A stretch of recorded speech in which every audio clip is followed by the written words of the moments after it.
अभी तक आपने यह देखा कि राहुल एक पुरानी हवेली के अंदर गया था। तभी अचानक भूत ने उसके ऊपर हमला कर दिया। फिर गांव वाले सही मौके पर आकर राहुल को बचा लेते हैं। और अब आगे राहुल गांव वालों के साथ हवेली से बाहर तो आ गया, लेकिन उसके बाद से उसकी जिंदगी बदल गई थी। हर रात उसे वही लाल चमकती आंखें दिखाई देती। सोते समय लगता जैसे कोई उसके कमरे में खड़ा है। कई बार उसकी खिड़की अपने आप खुल जाती और एक धीमी हंसी पूरे कमरे में गूंजती। राहुल इसे डरते हुए सुबह गांव के पंडित के पास गया। तब गांव के पंडित ने उसे सब कुछ बताया। यह आत्मा कोई साधारण प्रेत नहीं है।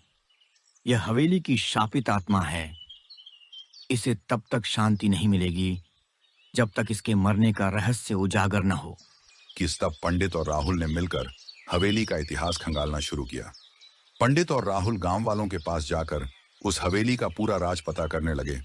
तभी एक गांव के बुजुर्ग आदमी ने उन्हें यह बताया कि वर्षों पहले उस हवेली में ठाकुर परिवार रहता था। ठाकुर ने अपनी हवेली बनाने के लिए एक गरीब स्त्री की जमीन जबरदस्ती छीन ली थी, और उसी स्त्री को हवेली के तहखाने में कैद कर दिया गया और वहीं उसकी दर्दनाक मौत हो गई। आत्मा को मुक्त करने का केवल एक ही उपाय है, उस स्त्री की अधूरी इच्छा को पूरा करना। तहखाने में जाकर उसकी अस्थियों का अंतिम संस्कार करना। कहा जाता है कि मरते समय उसने शाप दिया था।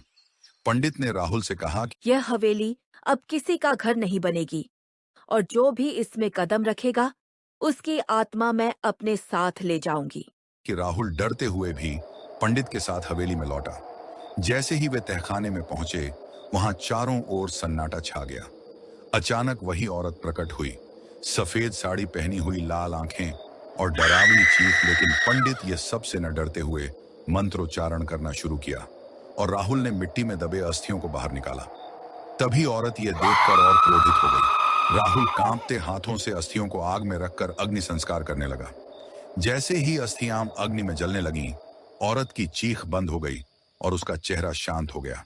हवेली में गूंज रही अजीब आवाजें थम गईं। तभी आत्मा ने राहुल की ओर देखा और कहा, धन्यवाद, अब मुझे शांति मिल गई। फिर वह धुंध में विलीन हो गई। उस रात के बाद हवेली फिर कभी भूतिया नहीं लगी।